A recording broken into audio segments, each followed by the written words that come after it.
falling short. A 2-yard pickup leads to 4th and 1. He may be a bit undersized compared to the modern-day NFL defensive tackle, but what he lacks in size, he definitely makes up for in his ability to make tackles in the run game as well. And no move to get the offense off the field. They'll stay put on 4th and 1. A carry here for the big tight end. And he won't have the touchdown, but he will have the first down as he's tackled at the 2. A solid pickup of 5 and a very solid 4th down conversion. And defensively, pure frustration. Brown is in. Touchdown, Bengals.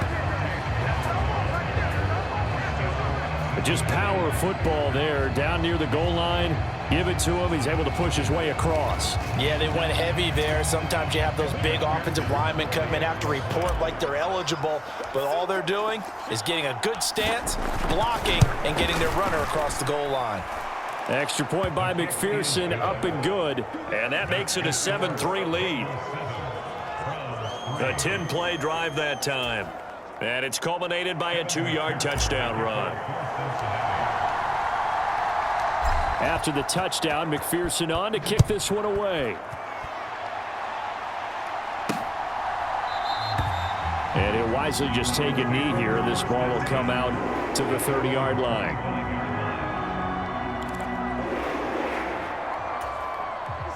The Browns drive about to get started. And after the field goal last time, we'll see what they can get here. At least they got points out of the last drive, Charles.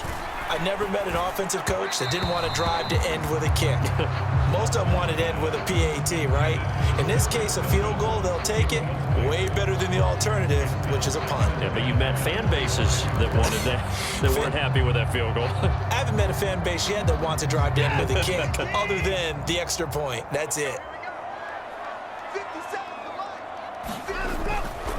First carry for Nick Chubb. And he stopped immediately there. Calling no gain on the run there, and now they'll be looking at a 3rd down.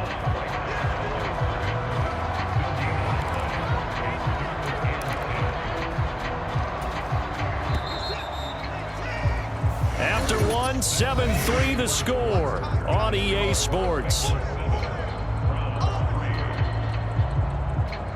On to the second from Cleveland. It's the Browns in control of the football. Here's 3rd and 10.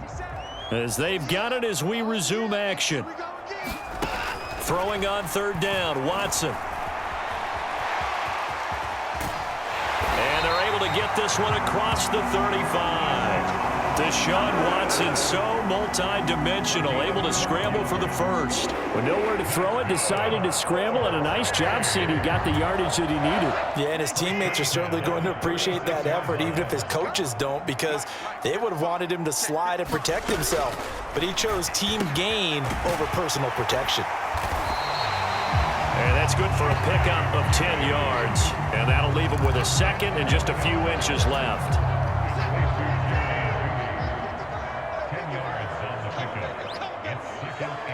And they'll bring Judy in motion right. Now a fake on the jet sweep. And they'll instead run up the middle. And he'll go down right around the 47 this time.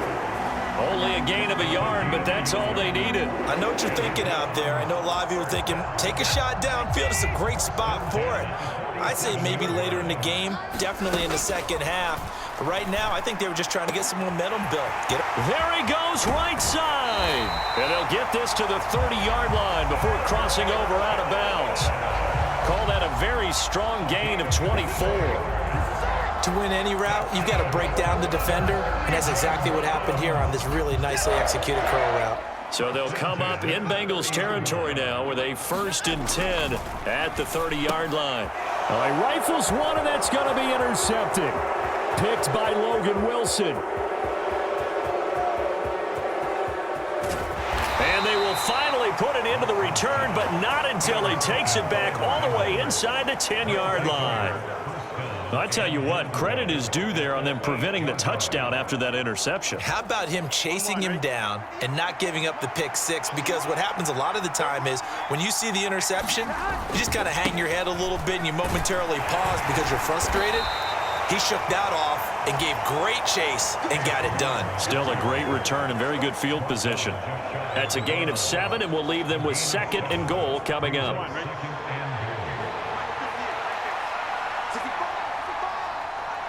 They'll bring a tight end in motion. Brown once more, and he takes it into the end zone. Touchdown, Bengals. Chase Brown with his 2nd touchdown here in this first half. And the Bengals are able to strike quickly to add on to their lead. Extra point by McPherson, up and good. And that pushes the lead up to 11.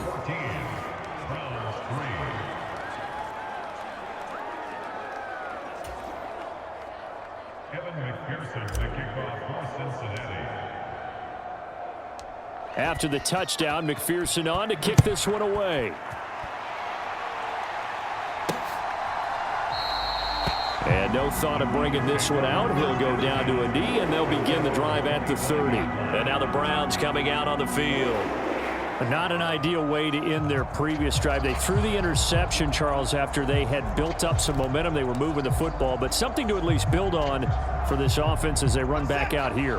Yeah, you're right about that. Up until that last play, everything was working pretty well for this offense, gaining chunks of yardage, getting first downs, really making a push for the end zone, and looked like they had a nice rhythm going.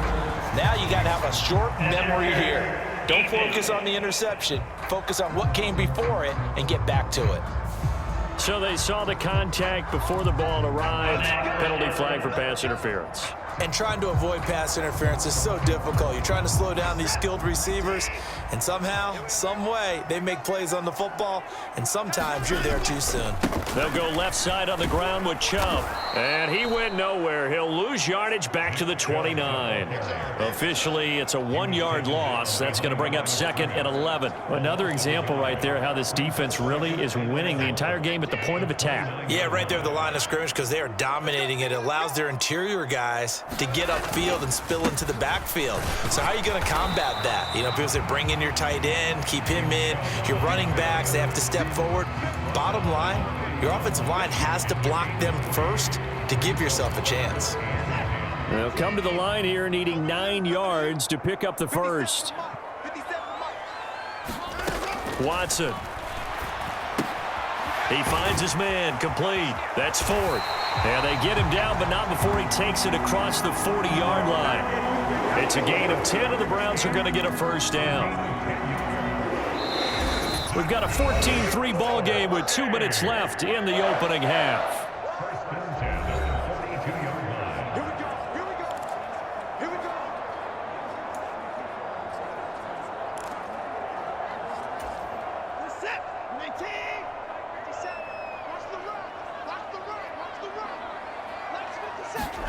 On 1st and 10, Watson. That's complete. It's Elijah Moore. And he'll be corralled out across midfield down to the 45. First down now, but that clock rolling. He'll get this complete to Tillman. And that's good for a gain of 6, and it's 2nd down. Good throw, good catch, but I really like the route. The drag and being able to run away from defenders, hard to stick with them for that long. Yeah, better against man than zone, or? Better against man, because now you're running away from someone and you're not running into a defensive player in another zone. He's got his first catch here before halftime, and it goes for a first down. Creeping up on a minute to play in this first half. Again, it's Watson. This short pass into the hands of Njoku. And brought down, but not before they're inside the 25. Now the Browns will use the first of their 3 timeouts, as the stoppage will come with a little under a minute to go in this first half. A 1st and 10 here, and you know, if they could just get 3 out of this, something about whittling it to a 1-score game at half that might provide a psychological boost. Watson now to throw, and that incompletion breaks a string of 5 straight connections, and it's 2nd down.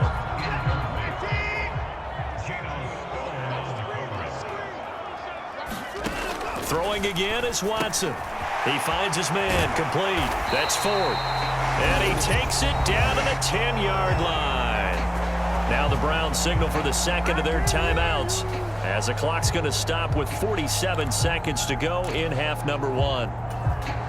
This offense finding its legs now. Here's another 1st and 10. Watson looks to throw again. And that's going to be caught for a Browns touchdown. Cedric Tillman from 10 yards out. And the Browns get a late score here in the final minute of the first half.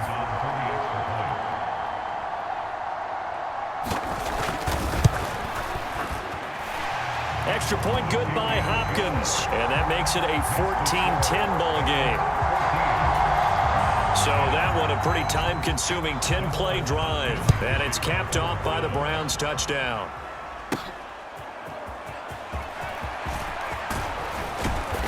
And they will wrangle him down a couple yards shy of the 30. Now the Bengals going to use the first of their timeouts as they stop it here with just under 40 ticks to go in this first half. Here we go.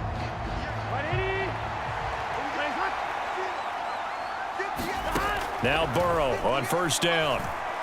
Looking deep here for Chase. And a penalty flag comes in as that one winds up incomplete. But the contact is going to move the ball well downfield. So they take a decent shot, CD, and the flag comes out for pass interference. Yeah, a little DPI, as they like to call it in the business, right? And the farther you get downfield, the more frenetic things get, and the more calm and control you have to remain as a defender. That was a little bit of a slip there, and the penalty will go against him. And inside the 20 before he's brought down. 42 yards rushing for him now with a couple of touchdown runs to boot. For a lot of guys playing this game, there's no better feeling than running right through a tackle. He's able to lower his center of gravity and churn his legs for a really nice pickup. Throwing now, Burrow on 1st down. Open man is Higgins, and he's got it. Touchdown, Cincinnati. A great play there in the final seconds of the first half. And the Bengals would extend their lead here just before halftime. Extra point by McPherson, up and good. And that makes it a 21-10 game. They had the short field, and they made quick work of it. Just 2 plays to get into the end zone.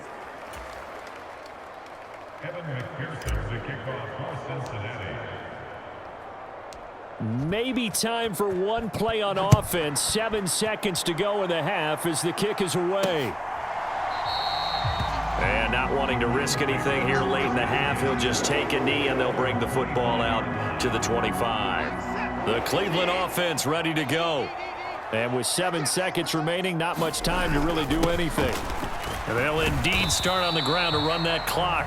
And he'll just push his way forward for a few as the clock will run.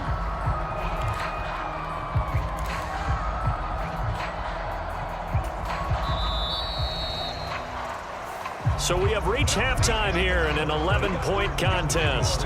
As we'll send you down to Orlando, and we check in with Jonathan Coachman for our EA Sports Halftime Report. Coach.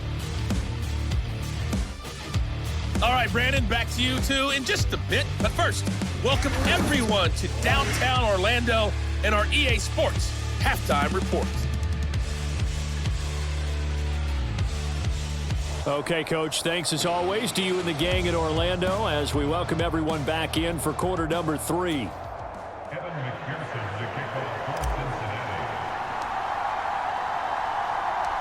The Browns going to see the football first, but they trail here as we resume play on EA Sports.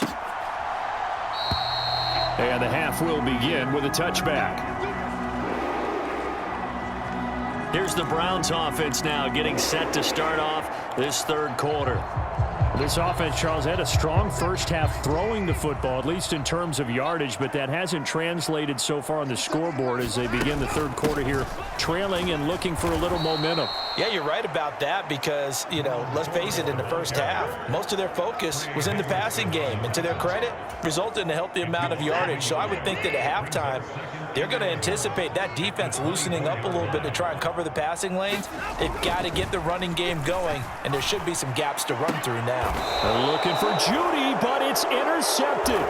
It's DJ Turner who's got it. Well, I certainly think that we're seeing a big reason why this team has struggled to put points on the board so far, because too many of their drives have ended in turnovers already, and we still have almost a full half of football.